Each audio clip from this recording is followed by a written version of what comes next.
Let's talk about why you would share your deepest secrets with a stranger.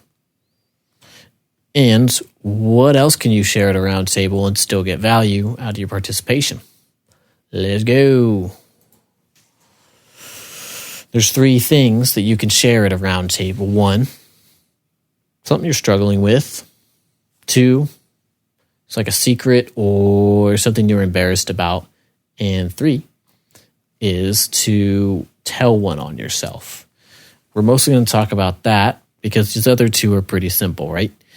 The opportunity of sharing a struggle is to have what you're feeling be listened to and heard, which, just feels good. And in that process, whatever the struggle is will start to lose its grip on you, and you can begin to be effective in dealing with it. We talked about sharing secrets in the Grimoire video. Just a quick recap. I do not recommend that you share your darkest secret at your first round table. Get comfortable in the group. Go to a few round tables and listen to what other people share.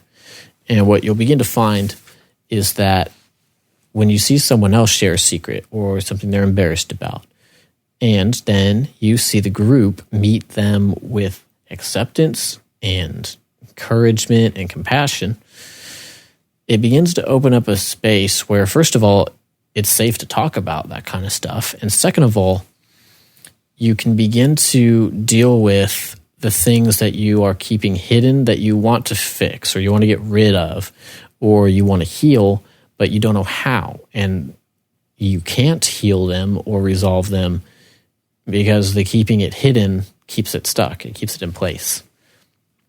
So it begins the process of beginning to move that stuff. Let's talk about what it means now to tell one on yourself. I'll go first, right? I wish you could see my hand. I do so much with this hand and you can't see it at all.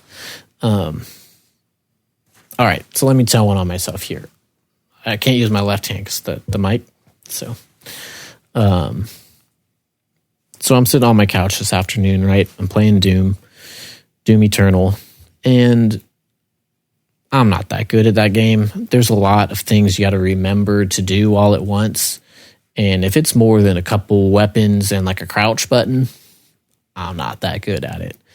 So a guy from my 12-step fellowship texted me. He said, "Hey, what up? I saw him at the meeting last night." And my first thought was, I don't want to talk to you. I don't want to talk to anybody right now. I want to play Doom and not talk to people. So there you go. That's what I thought. And that's telling one on myself. That's what I just did there. And the reason why that's telling one on myself for me, it's not like first of all, I don't pretend like I have healthy relationships, like social interactions. I'm clear that's not the case. What I do is I sort of hide from that and I ignore how bad I am, how much I isolate myself. When it happens, I kind of ignore it and I just give it a pass and I don't deal with it a lot of the times.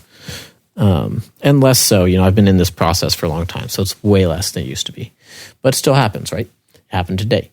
And I did end up texting that kid and everything because I recognized that behavior pattern. And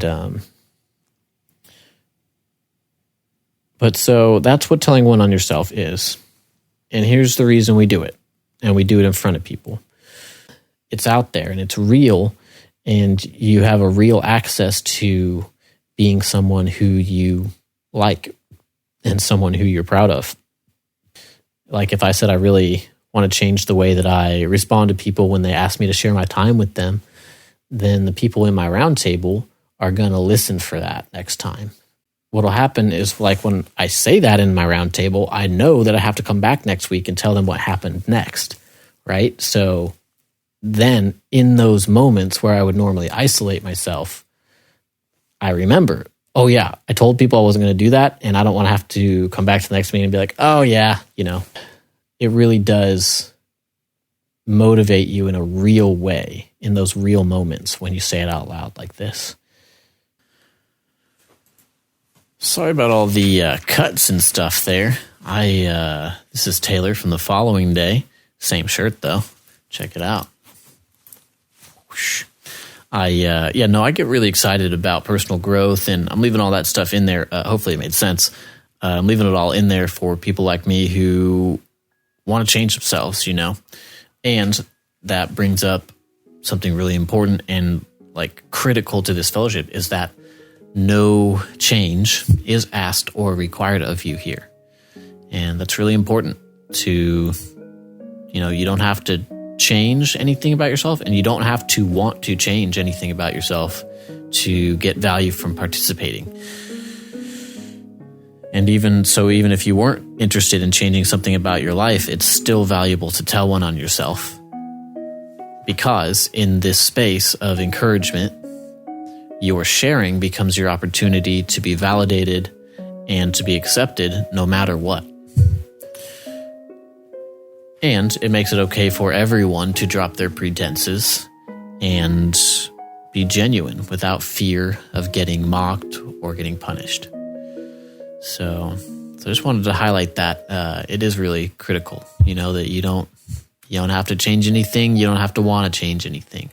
And it can still be valuable to participate here, to just get that encouragement and empowerment to, do whatever it is that you do want to do. If you want to keep being the way that you are and just, take on a new challenge or something, you'll get value out of this fellowship.